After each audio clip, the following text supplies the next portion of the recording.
Here's the million-dollar question.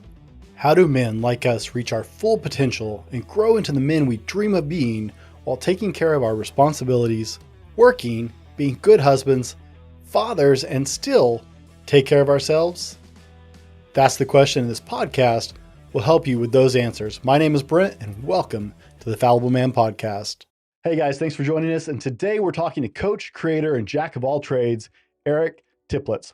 We'll see if I blew that one entirely. You know how I am with names. We're going to spend some time digging into change, progress, and personal growth. Eric, welcome to the Fallible Man podcast. Thanks so much, Brent. Teplitz is how I say it, but you were pretty close. I listened to you say it on your videos a couple times, Yeah. just to kind of try and cheat, because I'm going to blow that. I know. So Eric, I'm a horrible podcast host because I don't do big introductions for my guests, because I get to look up and research my guests, but I can look at all your achievements, accolades. That doesn't tell our listeners anything. So my first question is always this, is Eric, tell us exactly who Eric Teplitz is. Eric Teplitz, to use the third person, is a work in progress and is most definitely a fellow fallible man. I love the whole premise of fallible man. And actually, I see it as a positive thing. If we were infallible already, where is the growth? Where is the experience? What is the point? So fallibility is actually an asset because it provides opportunities for growth. And that's kind of been the story of my life, really, is, just learning by doing, failing, modifying, and figuring out who I am. I'm still doing that. I'm still figuring that out. And it's exciting. Looking into you before the show, you have certainly tried more than a few things. How many Ironmans have you done? Well, just specifically Ironman races 3. It took me 3 before I completed one. Most people never do one, so that's... Yeah, but it was that was a really unexpected part of my journey. I was never particularly athletic growing up, and it was something that I captured my interest in a very gradual and sort of like it snuck up on me kind of way. It was a very, if you would have told me even just several years before that it would be something I would do, I would have laughed because I wouldn't have even had any interest in it. So, but I love that. That's the thing that's so incredible about life, is if you have a sense of curiosity, you don't know where things are going to lead and where things are going to take you. So with the Ironman specifically, that journey started. I have a music background that you probably read about. I did. And for many years, I taught guitar lessons. And I remember I had this one guitar student who was a triathlete, and he would tell me about all the crazy stuff that he would do in between our lessons. And I would listen with fascination, but sort of also like, this guy's crazy. Like, why would someone do this? But it was fascinating, and he was totally into it. And just because of my curiosity, which I think has been a consistent trait throughout my life, I'm naturally interested in what makes people tick. And he could see that I was, maybe not interested in doing this myself, but he appreciated my interest and curiosity about it. And he said, here's on a single sheet of paper, it was a 12-week training regimen for a short course triathlon. And he said, here, take a look at it, see what you think. And I kept it, and it was in a storage box for years, okay? This is back in Philadelphia. I then move out to Los Angeles, and living out in LA, you have this incredible climate, year-round warm temperatures. You have a culture of people who are very fitness and health conscious. And so, there's always people running, rollerblading, biking by the beach and whatnot.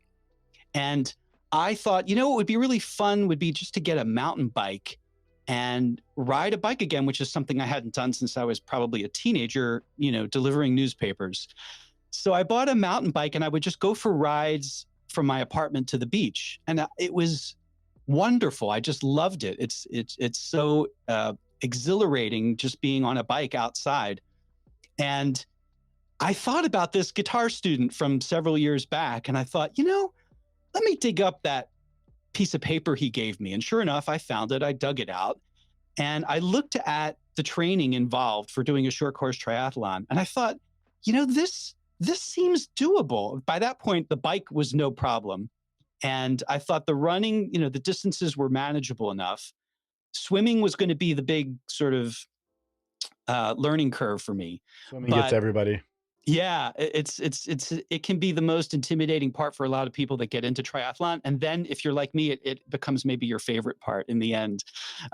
But it was pretty funny. I trained very naively, I would say. I followed the program. I signed up for a race. It was in 2003. It was the Malibu Triathlon.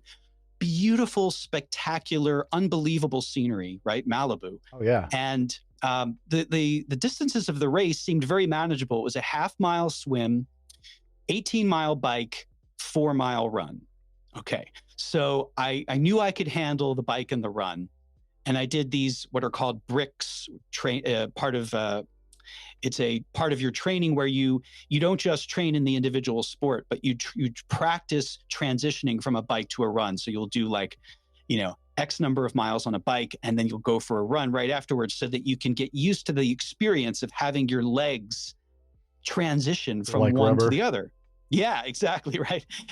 So I would do these brick trainings and stuff. And all that I did for the swim was I would go to my local pool and I would do their lap swim. And I was really not a good swimmer, to the point where I would basically go the width of a pool, not even the length of a pool, but the width of a pool. And by the time I got to the edge, I would have to catch my breath, stop and catch my breath, and then do the next one. But I didn't care about my time. I wasn't looking at this as a competitive thing. I was just looking at this is a fascinating thing to try. I wonder if I can do it. And I just want to be able to finish it. I just want to be able to get through it. So this is the hilarious part is I didn't even really know how to do a good front crawl. So the stroke that I was most comfortable with was the side stroke of all things, which is fine in the pool, right? But a week before the race, they have this swim clinic at the beach, at Zuma Beach. And some random guy sees me and he looks at me and I'm just wearing my bathing suit. I've been doing this in the pool. And he says, "You are going to get a wetsuit for the race, right?" And I'm like, "Oh yeah, sure, of course." I'm thinking, why would I do that? Why? What? Yeah. And of course I realized how incredibly cold the water was in the ocean for one thing. But the bigger wake up call was I started doing my side stroke and realized that in the ocean, you don't get anywhere. The waves it's just too much. You're not actually, it's not just that it's going to slow you down. It's just, you're not going to be able to actually make any real progress on the course doing the side stroke. And this was a week before the race. And I thought, oh man, I need to figure something out fast. And I got back into the pool and started doing a freestyle and cramped up real bad. My legs seized up and I thought, oh no, if this happens in the ocean, what am I going to do? But for whatever reason, I still went. I showed up and I was very intimidated about the swim. You get there, it's early in the morning. You can't even see, it's all darkness. It's just this black sea. And you're thinking to yourself, I'm going to go in that by choice. And it's kind of terrifying, honestly. But I'd signed up for it. I had trained. I thought I'm gonna do this. And when I started the swim, the gun goes off, and they send you off in waves at a time. So there's 5 minutes in between each wave that goes out. And I think I was in the first wave because I was a mountain bike participant, which meant that I was doing the bike course using a mountain bike, which is slower than people that are more serious and trying to race for good times. And I was trying to race for a good time, as in a good experience, not a good time as in trying to win. So I start, I go into the ocean and I start doing my pathetic version of a freestyle swim. And I have this moment of near panic. I have this moment of, oh my God, should I be doing this? Is this a terrible idea? And it only lasted really a very short time, seconds. And then I looked around and I saw they've got these lifeguards that are monitoring the course, right? And it's the best in the world, right? These incredibly well-prepared, trained Malibu lifeguards. And, if you ever run into trouble, you're told, like, just put your hand up and they'll come to your aid. And so in literally like a split second of time, I went from going, am I out of my mind? Like, should I be doing this? To thinking, yeah, you'll be all right. You're okay. Keep going. And I did. And I'm telling you, I recount this story on my blog. I have a blog post called For Me, It All Started with the NMT, which stands for Nautica Malibu Triathlon. And I tell the story in detail about, when you swim, you're supposed to be horizontal in the water. I was basically vertical with my head, hanging out of the water and sort of like paddling forward, trying to make progress. And what would happen is the next wave of swimmers would come rushing over me, passing me. And, it was sort of sometimes thrashing as they're going. And then finally they would all be ahead of me. I'd be like, okay, I can breathe now. I just concentrate on what I'm doing. And then the next wave would come and overpower me. And it was pretty hilarious. But the bottom line is you go around these buoys. And when I finally made my way around the final buoy and I could see the shoreline, I thought, I'm going to live. I'm going to live. Like, I'm going to make it. And I was jubilant, I got this big, like sort of ovation from the people on the beach that were watching. And they probably didn't realize that I was in the first swim wave, but or maybe they were just glad you survived, Yeah. Well, they're cheering you on. They're cheering everyone on. The spirit is so incredibly positive. So I knew that once I had gotten through, literally survived the swim, I knew I would be able to handle the rest, and I did. But I really didn't think that after doing that, it was really just in my mind, just an experience that I wanted to have. And I didn't think it would go any further than that. But what happens is you get sucked into this. It's such an incredible experience. And it's so affirming, and it's so empowering, and it feels so great that you start wondering, okay, I did that. What else can I wonder what else I can do. What more can I do? And that was the slippery slope, as it were, to eventually a path that eventually led to the Ironman, which honestly, if you had asked me, I would have said, no way would I even consider that. That's insane. And it's you find that insanity is relative. And as you step into that world of people that do this kind of stuff, you really get an appreciation for just how relative things are. But the commonality among all the people doing this is that they're challenging themselves and they're striving to improve themselves. And that's kind of in line with your motto, I know, right? About, act today in a way that would make you proud. I'm butchering it, your words, but basically like act in a way that's going to make you proud of yourself tomorrow. Act in a way today that makes you proud of yourself tomorrow. And that really, when I did this first event, I saw guys getting out. I saw this one guy get out of the water and then put on his 2 prosthetic legs. Blew my mind. Yep. Blew my mind. There was an athlete who was blind, and on the bike, he was riding tandems. So the first person in front of him was basically, guiding him, but he was pedaling. And I was just like, wow, you know what? There's no excuse for an able-bodied person, right? Like, you're watching these people. It's so inspiring. And you're watching them, do things that, a lot of us able-bodied people wouldn't consider doing. And it's just very inspiring. So I gradually, bit by bit, I thought that even after having done that, I thought, well, that was one thing, a short course triathlon, but you'd have to hate yourself to do a marathon. Why anyone would do that voluntarily literally was beyond my ability to comprehend. That just sounded like torture and punishment and pain. And then, it wasn't too long before I got curious, and I was in the bookstore and picked up this book called The Non-Runner's Marathon Trainer. And in that book, I read the first chapter, and the authors, it's 3 authors, they basically say, if you do the things that we tell you to do, if you follow this program, you will finish a marathon. And I believed it. I was like, okay, I'll do it. I'll do it. And so I went home and signed up for the LA Marathon, and it was just this progression of experience. Every single race experience that I had was so positive. so incredibly positive. And the training itself was so incredibly positive because it's this cycle of pushing yourself, stretching yourself, impressing yourself. You end up doing things you didn't think you were capable of, which is extremely empowering. Plus, the exercise naturally feels great. You've got your endorphins going. You've got the sunshine on you, if you live in LA. But even in bad weather, I mean, there's so many lessons, and the mental/psychological component of training is just as amazing and important as the physical aspect. And that also was really intriguing to me. I was I was a swimmer in high school. Me and all my siblings competitively swam and I dove in high school as well. And you were saying that you were training in a pool, and I thought, you're going to do an open water swim and you're only training, you're going to die. Just as a kid who grew up playing on the coast. Sometimes naivete can be your friend. Yeah, I grew up, doing swimming in the open ocean and also, swimming in the pool for competitions and stuff. And it's like, those are two very different things.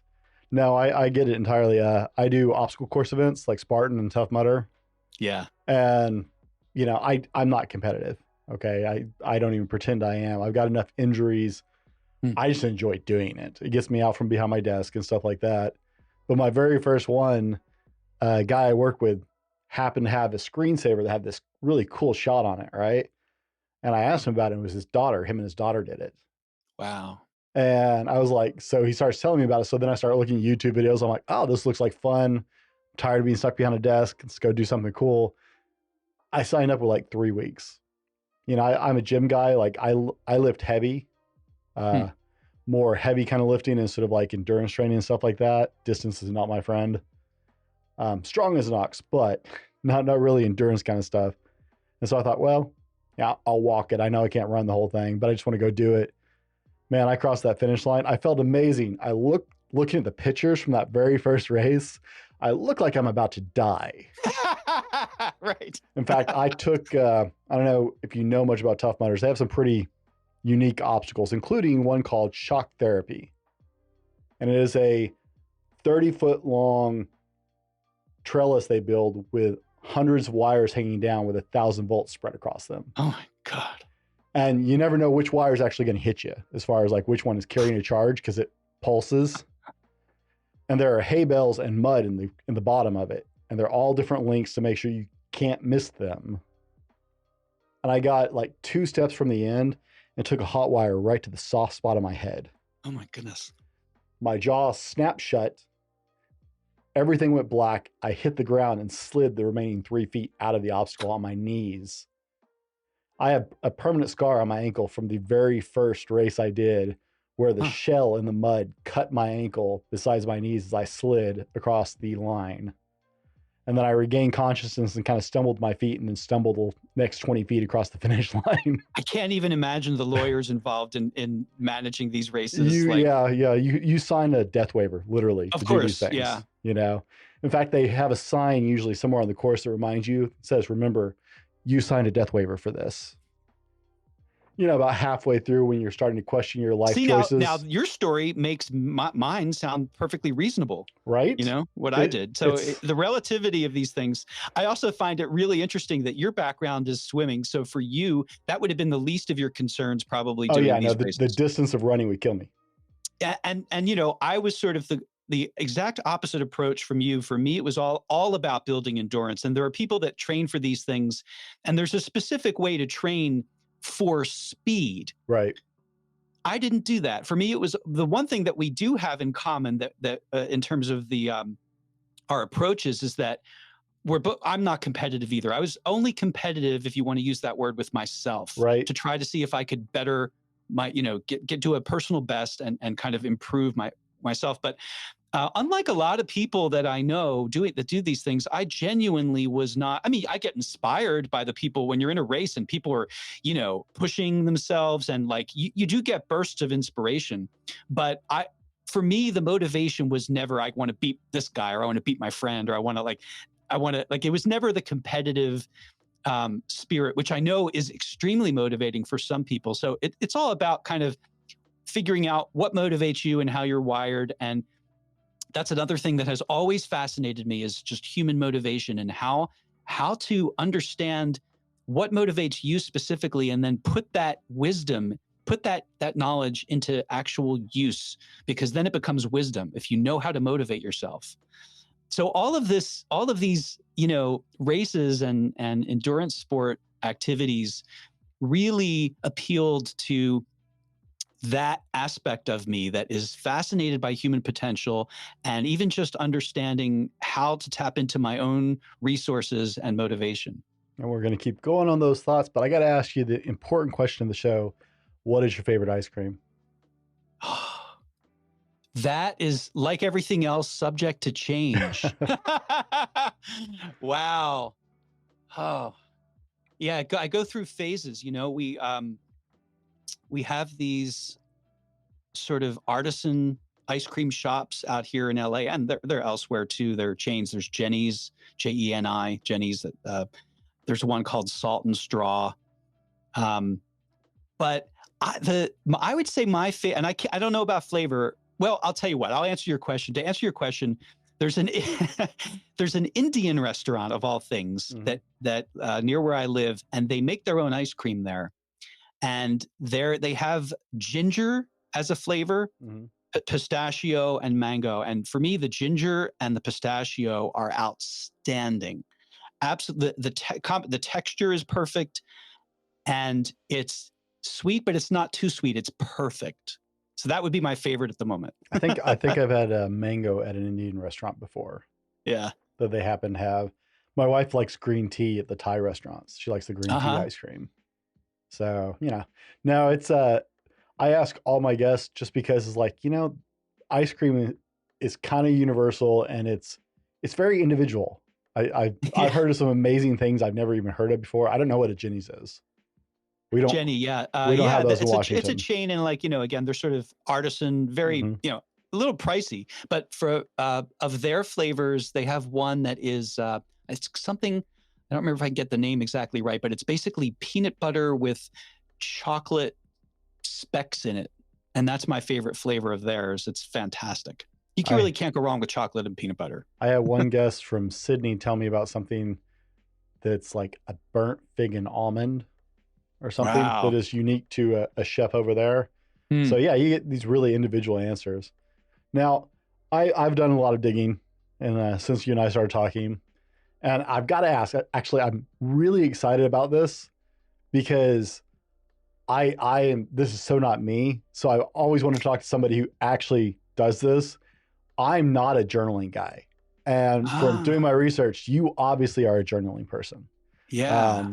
In fact, one of your blogs talks specifically about transformational journaling. And I know you wrote in a collective workbook on journaling. Yeah, right. In fact, the book that you're referring to is called Transformational Journaling, and it's geared towards therapists and coaches, and it says, and their clients, but really it can be used by anyone that is curious about different approaches to journaling. But each contributing author, of which I am one,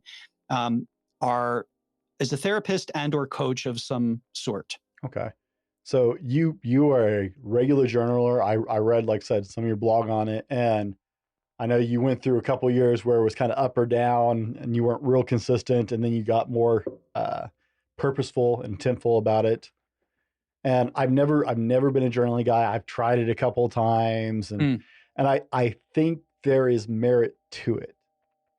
I just don't quite it's not quite in my grasp yet. So talk a little bit about how journaling has helped you along your path. Oh yeah, I'm happy to do that. First of all, I can completely relate to false starts. Over the years, I would have it make attempts at keeping a journal, and it would inevitably, what I noticed is that as soon as life got interesting and worth journaling about, I'd be too busy to do it. I'd be like, who has time for that? I'm too involved in what I'm doing. On the nose. The minute I get busy is out. Yeah. And then I'd be like, damn, I wish I had journaled about that. That was so interesting. I wish I had documented it. So that was my experience of journaling growing up. But one thing that I did from a fairly early age was I always kept a notebook. And I, a passion of mine, especially in my teens and 20s, was songwriting. So I always would keep a notebook to jot down ideas that I had. And my notebooks when I was a teenager would be a real, like, just weird mixture of things. There would be some ideas for poems or song lyrics. But I would also document things like, I don't know, whatever I was into, if I got into a musical artist, I would like catalog all of their albums and whatever, it was just a space where I could kind of write down whatever was top of mind and of interest to me, or things that I wanted to explore further. And then, like I said, I made attempts to keep more of a formal journal over the years, but they tended not to last. And for me, the thing that made the difference, where I actually locked it in as a practice and more or less a habit.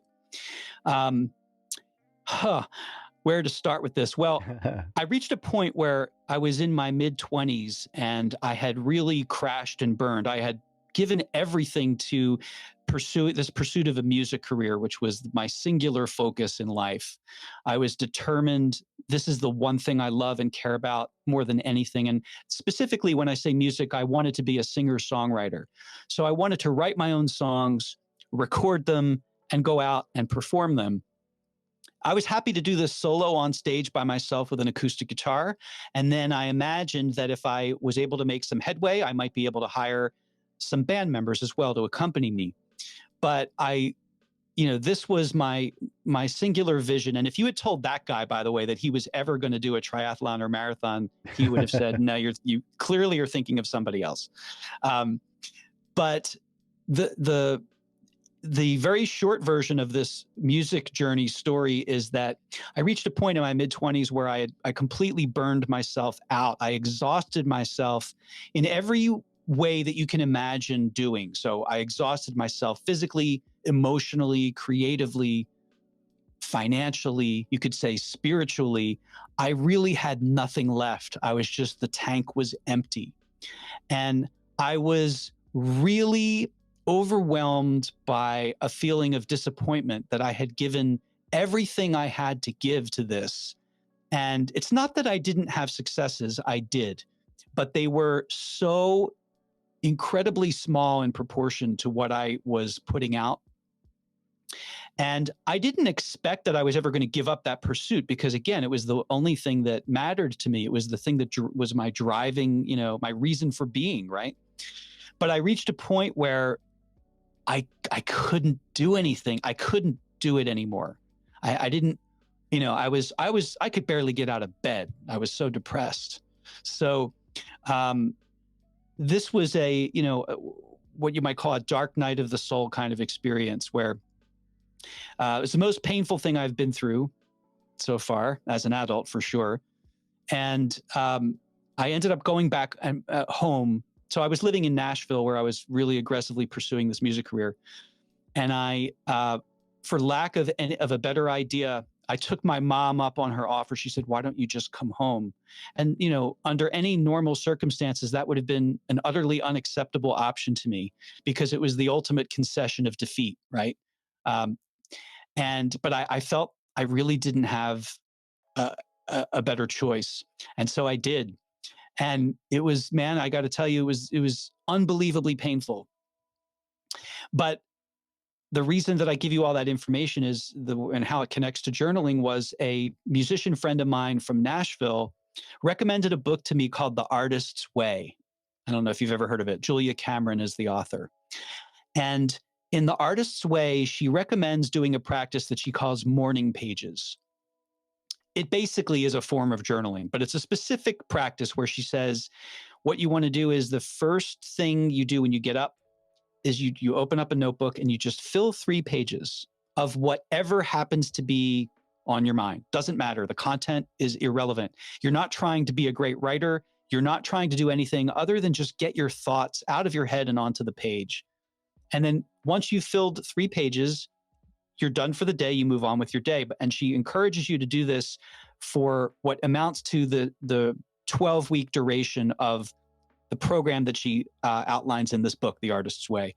Now, I was in a place in my life where I was in so much emotional pain and really despair over what had happened with my music career and with not knowing what to do with myself, what to do next. And I was had just been dumped, and it was just like it went from bad to worse to awful. And so I was in a kind of a desperate state where I was looking for something, anything that might help. And so I was going through the Artist's Way, and I followed this practice of doing morning pages. And clearly I felt like I got a lot out of it. I didn't get out of it what I wanted to get out of it. I did it. I had sort of a motive for doing it. I thought that by doing it, it would help me resume my songwriting. I thought that it would help me reconnect with my songwriting. I was still attached to that identity, that was how I defined myself, and that was what made me worthwhile, was the fact that I could do this thing, this music thing. And it didn't really have that effect, but what it did was it helped me live more creatively. It didn't help me be creative in the specific way I hoped it would, but it allowed me to be open to things. And ultimately, that spirit of open-mindedness and curiosity and exploration is what led me to do so many different things I never, ever would have imagined at that time, not the least of which was an Ironman. Because I basically adopted this practice of journaling, and I didn't necessarily adhere to her version of it, or of doing it first thing in the morning. Mm-hmm. I would do it kind of in whatever form, but I got so much value from doing it that I don't know how to explain it, or I wish I could find a way to relate it to someone who hasn't done this, but I'm sure there's a way to relate it where from experience how much something does for you. You get so much out of it that it's like a no-brainer for you to do it. Mm-hmm. Does that make sense? Yeah. I don't know what would be analogous for you that would fit that description. What do you think? You're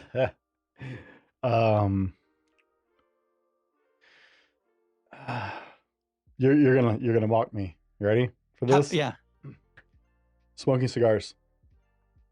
Wow. Let's hear about that.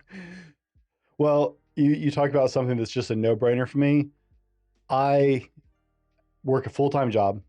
So I work 40 to 50 hours a week. I was at work till 4 o'clock today at my normal job. Came home, got the office ready, queued up everything, and jumped on here with you. I get up at 4 o'clock every morning. Wow. And I work either at my paid job or on my business until 9 or 10 at night sometimes. The one exception to that is on one day a week, I have cordoned off after my normal 9 to 5 job. That's my daughter's time. It's blocked out on my calendar. No one can touch that. You saw my calendar when we were scheduling this. Wednesdays are blocked out forever. Those are my daughters. That is our time. Nothing else happens during that time. Nice. That way I make sure I don't miss everything with them while I'm trying to build a business and work a full-time job. But I'm a all or nothing kind of guy. And so I think we comment too. It's so easy for me to get so deep in that. I mean, I have to stop between certain things and go ask my wife if I need to do something, acknowledge something, talk to her about something, because I can literally go from one thing to the next, right? I don't ever run. In fact, people who get bored blow my mind because I don't ever run out of things to do. There isn't enough hours in the day. I'm also studying for a certification in personal training, nutrition, and behavioral change while I'm doing my business, while I'm working full time, while I'm trying to be a dad and a husband, while it never ends for me. Smoking a cigar forces me because I won't waste a cigar. I won't waste, right? If I spend decent money on something, right, I won't waste it if at all possible. So getting just like, normal, I don't know what a normal size is, right? A full size cigar, right? 5-6 inches, whatever they are. If I light that cigar, I don't smoke in my house, right? So I go out on my back porch, I sit down in a lawn chair. If I light that cigar, nothing else is happening until I'm done with it. And so it forces me to be present, like actually to stop, right? Yeah. I mean, I'll talk to my kids while they're playing, and my daughter will pull up a chair across, like I have a fire pit in my backyard. So we'll start a campfire or something, and my daughter will pull up a chair and she'll talk to me. But once I start that, it forces me to stop, be in the moment, take a break, and just be there. And so, because my head is so busy, I don't sleep well. I haven't slept well since before high school. And it's because I don't actually, like, I've tried all the different sleep trackers. I average like 2 minutes of REM sleep a night. Man, we have a lot in common. For all the ways in which we're different, I can identify with that too. And it's because my brain never goes down enough. I hear everything in my sleep. Everything wakes me up. Yeah, in the same way. I hear anything that moves on the street outside my house. I hear dogs if they're going through the alley behind my house. I hear my kids on the other end of the house if they rustle in their bed. Everything wakes me up because my brain just doesn't go far enough down. So taking that, hour to, because I don't know if you smoke cigars, but a good cigar, you're looking at an hour. Fascinating. Huh. And so it forces me. So I'll pour myself a bourbon, and I'll sit down and I'll talk to my kids. I'll enjoy just sitting around the campfire, being outside in the clean air. And what I hear is it's stops. what helps you relax. It's like it gets you to be present and to stop, to like get off the treadmill, metaphorically, right, and be present and just relax. Which for people like you and me might be a really difficult thing to get ourselves to do. So I think that's absolutely fascinating. And yeah, it's like when you find a practice, whatever it is, whether some kind of routine or practice that you find beneficial, and it basically like never lets you down. For me, that's what journaling does. And I mean, I could go on quite a lot about it. I have a blog post called "The Value of Journaling," which is a good, fairly succinct way to, take in my thoughts about what it is what the benefits are of doing it. But it is similar to what you were describing. It is an opportunity to momentarily shut everything else off. And if you're doing it, I mean, in this day and age, you have to be really vigilant about like making sure your phone isn't right there, because it's when I started journaling, I didn't have a cell phone. So but now I realize, because I'll be journaling about something and I'll go, oh, I should look that up, and then my phone, and then it's a mixed blessing. But the practice of journaling, what it does is it forces you to stop and check in. The way I think about it is, I liken it to a relationship. Okay, in any relationship that you may have, let's say your relationship with your wife, or a partner or a good friend. If you have a relationship and you never bother to ask the other person how they're doing, and then actually really listen to their answer, to their response, right? Mm-hmm. Or if they never provide that to you, that simple, gesture to you, how good do you think, what do you think the quality of that relationship is going to be? Probably not very good. That's kind of a fundamental thing, is to check in with each other, see how you're doing, and, be on top of each other in that sense, of just like, being in sync with each other and knowing, if the other person needs something, maybe, okay, I'm going to like, help out in this way, or, it's like a give and take, it's a dance. And so the way I think about journaling is that it's a way for you to keep in touch with yourself. Because for people like you and me, who are constantly doing and like exploring and thinking and like planning and all this stuff, to just take a breath and say, you know what, how am I doing? How do I feel about this? Because I've just been in go action mode, but how do I actually feel about this? Because is this right for me? I might just be going out of habit. I might be doing something without stopping to ask myself, is this actually good? Is this helpful? How do I feel about it? Do I want to keep doing this? And so it's just a great way. And the thing about it is that you can use it in any way that works for you. If having an assigned time of day, either at the very beginning of the day or at the end of the day, is helpful, great. But it doesn't have to be that way. You can do it in little 5-minute chunks that you might have in between tasks. And it's just a way to check in with yourself. And there's so many benefits to it. It helps you brainstorm ideas. It helps you get in touch with your feelings. It helps you just imagine possibilities that you might not have otherwise thought about. It helps you to follow through on things you want to do, because the act of writing it down and putting it on paper somehow solidifies it, instead of it just being this idea, oh, it would be really nice if I called my friend Brent, instead of it just being this idea that comes and goes and then you never act on it. If you put it down on paper, you're far more likely to act on it. So these are just some of the ways in which I find it immensely helpful and valuable. Now that part I understand, because I have what you can't see in the camera is I got a whiteboard that covers most of the wall on the other side of this room, and I have Post-it notes everywhere, because I know for me there is power in taking what's in my head and writing down an idea. If I don't, that and my brain is so busy, I'm going to forget it anyway. So if I don't write it down, but if I actually write it down, I got Post-it notes all over my desk in front of me. If I write it down, I know that I'm much more likely to do something with it or about it or pay attention to it and getting it out of my head and onto something else. So it sounds like you have a good system too, because not only are you writing it down, but you're keeping it within eyesight. Like it stays on your radar because you have a system that, where these reminders automatically, happen. So it's like, so that's one, benefit of it. So there are a lot of different ways in which journaling is helpful for me.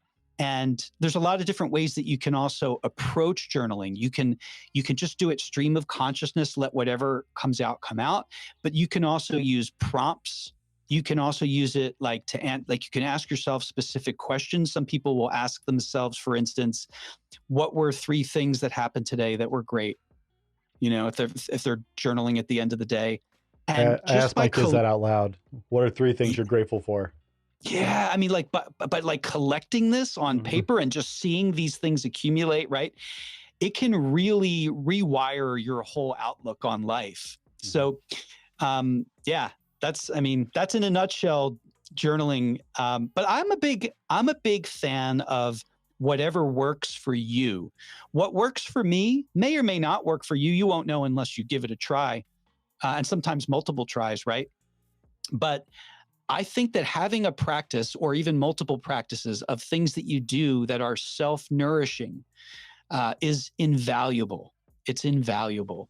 It really is it's an expression of self-love, because you're taking care of yourself and you're giving yourself something that you need and that really like restores you. And I see journaling as a way in which you can not only love yourself, but it shows it's a gesture of self-respect, because you're saying, you know what, my thoughts and feelings are important enough for me to take the time to write them down. And and so, the way you would value, for instance, your kid and how you'll ask her questions because you genuinely want to know what happened to her that day and how she feels, right? Like it comes naturally out of your love for her. And so similarly, it's something that you can practice to give yourself that kind of love and respect and attention. Again, for a lot of people, it's easy to give that to others and not as easy to give it to yourself. Right.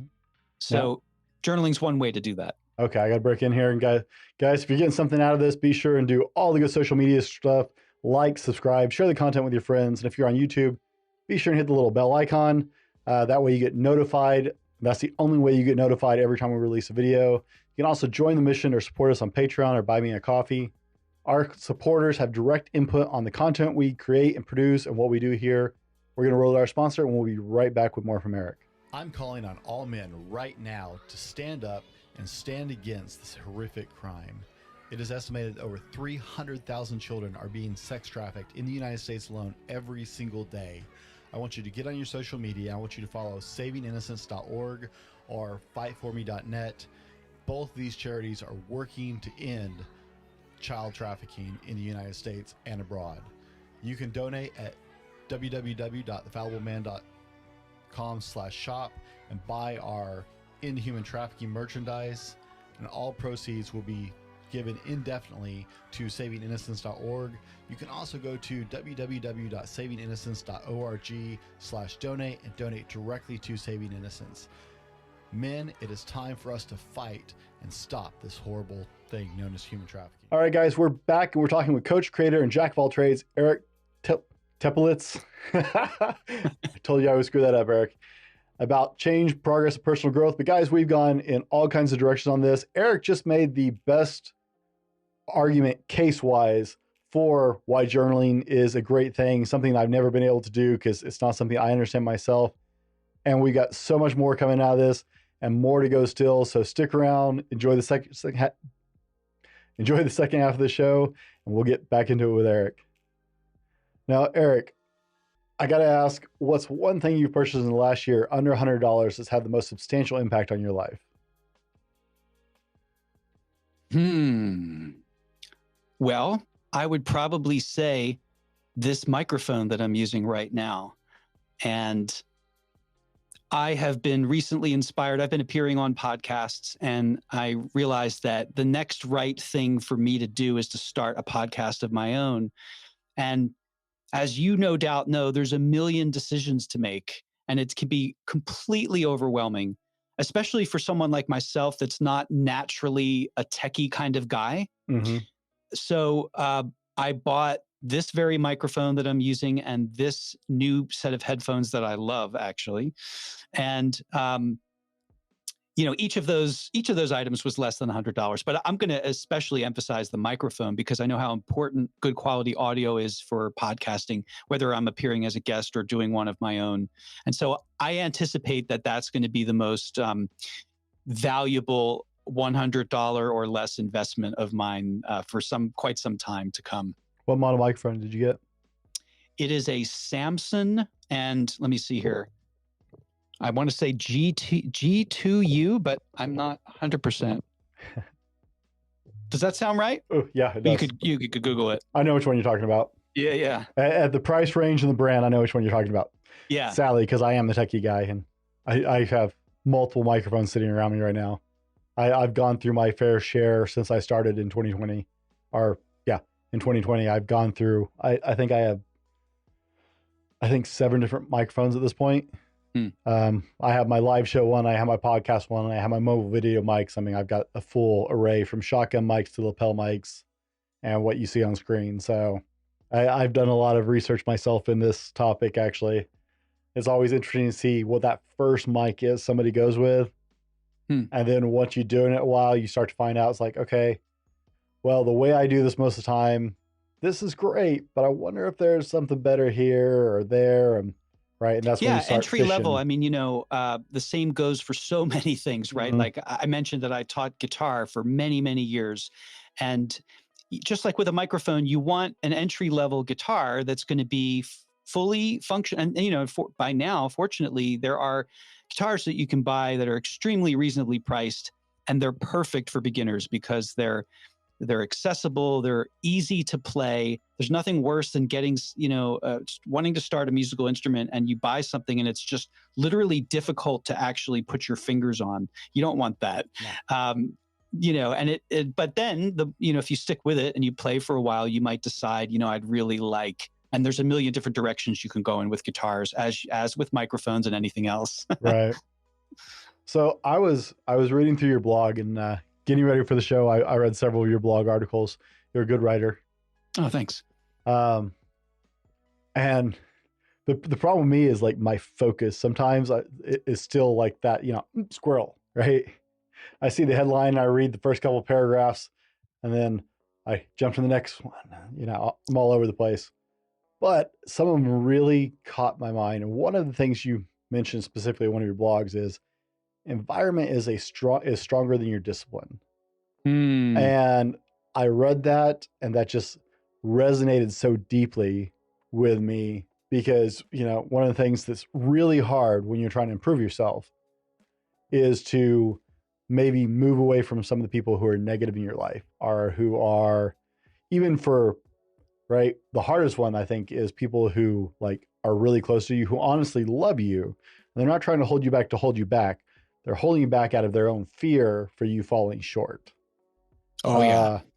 And so that's something I've talked about before. And, would you share a little bit about the concept of your environment is stronger than your discipline? Because I'm a gym guy, right? And that's one of the things they tell you in the gym is, discipline. When your motivation is run out, discipline. When your inspiration is run out, discipline is what keeps you going. It's like, Yeah, I'm happy to talk about that. First of all, discipline is a wonderful thing. I mean, you can't really argue with it, right? Oh, yeah. It's an invaluable muscle to build in any, because, and that was, one of the great things about, for instance, training for a marathon. It's very much about self-discipline, and self-discipline you can transfer to other endeavors. So if you build that muscle in one sense, you take the benefits of it with you in any other project or endeavor. So this is not in any way to diminish the value or importance of discipline and self-discipline. But the way I like to think about this is we are affected by our environment profoundly. And you can use the word environment in a lot of different ways. You can use it in terms of your immediate environment, the air that you're breathing, the room that you're in, okay, the people that you're with, that you're surrounding yourself with. And of course, even on a much larger scale, the environment in general. If we don't have clean air and to breathe and clean water to drink, well, that's going to have a profound effect on our health, right?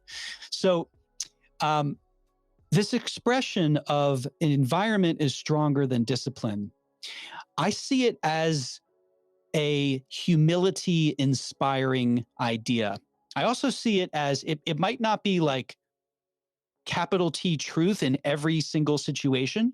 I do think that it is possible to overcome, for instance, peer pressure or, external pressures. However, I think it's also really important to acknowledge the effect that our environment has on us. Think about it. Advertisers would not spend, hundreds of millions of dollars if advertising didn't work.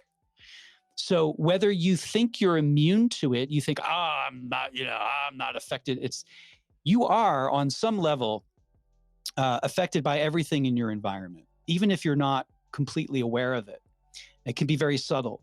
And so an intelligent, growth-oriented person understands this and accepts it. They don't try to resist it and say, I'll just build my self-discipline even more and I'll be completely immune to any environmental influences. That's just not realistic, because we're a certain kind of creature. We're a social animal, and our social environments have profound effects on us.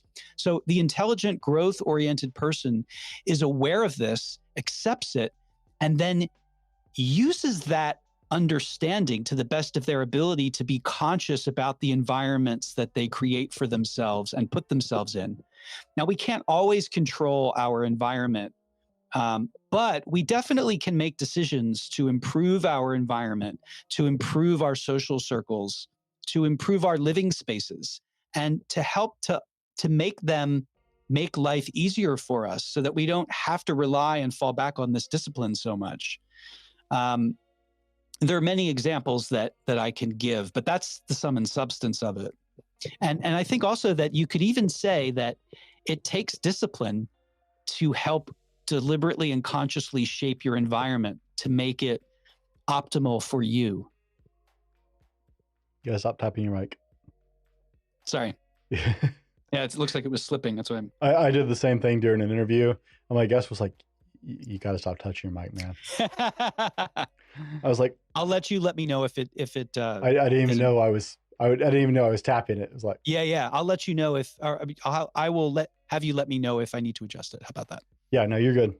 As long as it's not going to fall on you, your audio is fine. But like I said, I was doing it subconsciously, so that's why I said something like, no problem. I did that one day. My guest was like, dude, you're tapping on your mic. No, I'm not. I was tapping on a bass. Instead of using a boom arm, I actually had a stand in front of me. And I didn't realize I had my hands on the base of the stand. I was like tapping my finger. Yeah. So where to go from here? You did a piece on progress. I want to go from discipline and environmental factors, because I agree 100%.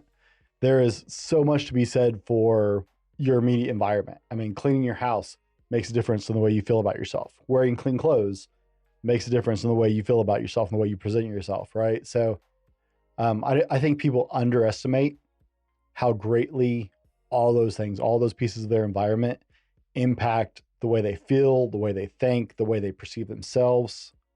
But as people work on that in progress, right? As they grow towards progress and go, okay, so I'm cleaning up my environment and I want to make progress and I want to make forward motion in something.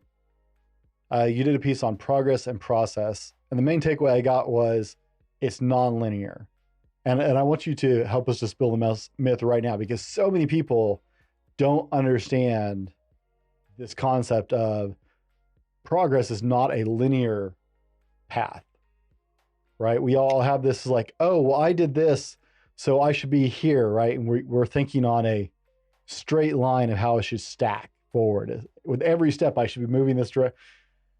And it's not that way, but you did a really good job in covering that in your blog. And I think it ties in moving from environments to, as we get that discipline, right? Because we have to get that discipline to start moving forward in a positive direction anyway. Can you talk about that a little bit? Yeah, I think it relates directly to the theme of your podcast, this fallible man idea. It can be discouraging if you're, working towards something and you feel like I'm making forward progress. And then, then all of a sudden you feel like you're sliding and you're slipping back and you go, I think, again, the healthy attitude here is to, whenever you're taking anything on, is to expect that to happen. And to, again, accept and understand that is part of it. That's part of the process of making progress, is that it's not always going to be linear and, always moving ahead in a forward way. There's going to be an ebb and flow. This is a weird analogy that just came to my mind, so I'll use it. If you think of like a stock, if you follow a stock, stocks go up and down, sometimes profoundly, right? And even though the arc of something, like take Apple as just an example, not that I follow this very closely, but I'm sure that over time, the direction of Apple's stock is very, very much upward moving, okay? Or pick any other, well-known brand or, blue chip stock, as they call them. But if you focus in and look at it in a much more succinct period of time, or, you'll see that it's not always going up, that there are ups and downs. Maybe the overall flow of it is a nice, upward looking arc. But the more you, zoom in, you'll see that that's not always what's happening. And so it's the same thing with any endeavor. I find it fascinating as well, experientially, practicing a musical instrument,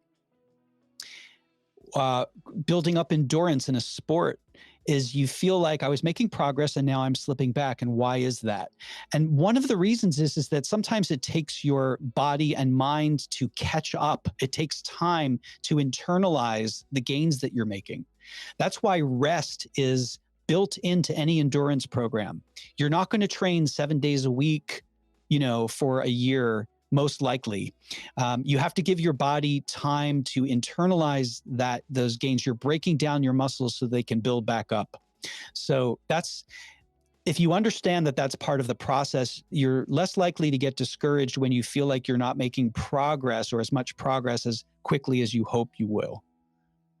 It's a long-term, it's thinking more long-term. And the other point that I just want to make about that is that if you want to make progress in some area of your life, as far as I'm concerned, you have to to at least some extent, actually enjoy the process. So for instance, if you want to get really good at a musical instrument, if you're not having fun during the learning process, if you're not enjoying it, if it's just pure pain and torture, you're probably not going to make much progress.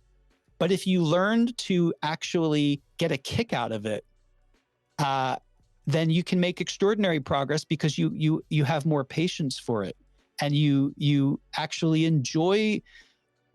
It's fascinating to see, wow, like I couldn't do this an hour ago and now I can. And, or, on the other side of it, why is it that I've hit a plateau, and even though I've been repeating this and working on it for weeks and weeks, I'm not getting any better. I'm not, there's still this one part that's tripping me up.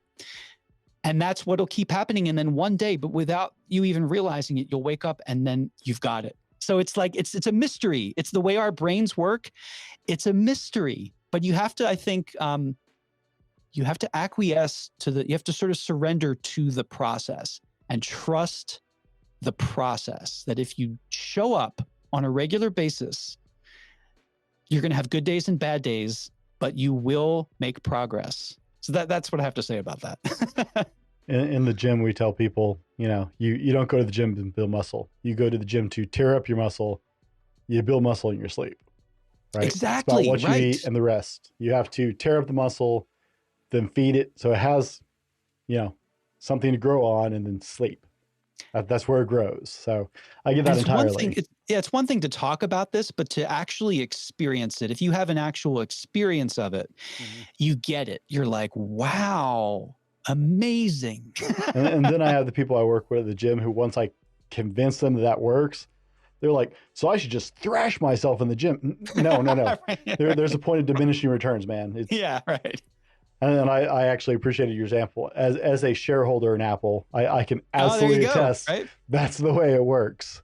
Yeah. So, and you have to be willing to endure those dips, right? And think with a long-term kind of, mindset. It's funny because I've talked about this before on the show. My wife does our finances. Like, she does our budget and stuff like that. She's way better at that kind of organization than I am. Those little checkout aisles were made for me. I'm an impulse guy, right? Those impulse aisles were made for me. And so my wife does our books and stuff like that, and mine's our budget. I do all of our investing because while she's good at planning that, this doesn't shake me up. And my wife watches our investments do this, and is like, oh. Like, I love baby, that. You can't watch the stock market daily without losing your mind or having nerves of steel. Absolutely. I love also, Brent, that example, because that to me is what partnership is all about. It's bringing to the table your strengths and deferring to your partner's strengths, and being a team, and realizing, look, this comes easier to me. I'm going to take this responsibility or whatever. But like, you have the same goal, you're working towards the same things, but you bring your individual strengths to the table and you allow the other person to do the same. I think that is beautiful. And I can speak from my own, experience with my wife that similarly, like, we just sort of figure out where each of us is strong. And it's not to say like that I can't improve at something or, and work on something, but, it's one of the beautiful things about a relationship when it's, that's working, is that you kind of almost instinctively do these things, and, you leave it to them to do one thing. It's a partnership, right? Yeah, it's a partnership. I have strengths, you have strengths. Hopefully, if you plan that partnership well, if you chose well, those strengths and weaknesses kind of balance each other a little bit and make for a better, bigger picture together. Right? You're still two individuals. You're just joined towards a common goal, which is your marriage. So I agree with that entirely. You did a piece, and I wrote it down because I think it was in 2011. And you said it was 5 suggestions for instantly making the world a better place. You know, 5 things specifically. Yeah. And so I wrote down those 5 things. It was give blood, donate monthly, volunteer, be kind, and get happy, which I think are all spectacular. I think it's great advice. Now, What I want is for you to give me three action things that our listeners can take away from this interview today and start doing right now in their lives, start moving in a more positive directions for themselves. Because Wow. those things are great, but you concisely broke down those 5. And I know I'm putting you on the spot. No, it's fine. The first thing that I would say is, actually, I'm going to use one of those 5, and that's the be kind. But I'm going to modify it and add to that, be kind to yourself. And this can take practice, right? This doesn't necessarily come easily. It might, but it might not. But I feel like, the more able we are to be kind to ourselves, the more easily we'll be able to not just be kind to others, but the more available we'll be for others. And, for people that are, I guess you could say, I don't know, type A, or for who are just, very ambitious, or, like Brent, like go, right? Do, and just keep taking on more. That there's nothing wrong with that. I think that ambition is a wonderful thing, but the kindness and the self-kindness and the not beating yourself up, I think is about the best thing that you can do for yourself, is to if you're, maybe this is not an issue depending on who's listening. Maybe you don't do this, but I know a lot of us do. And I certainly did. And I've gotten a lot better at not doing it as much. I've really toned it down quite a lot. And it's made such a difference in just my ability to be in the world, to be comfortable with myself and who I am. It makes everything else easier. So that would be one thing I would say, is be kind to yourself, and, figure out what that means to you.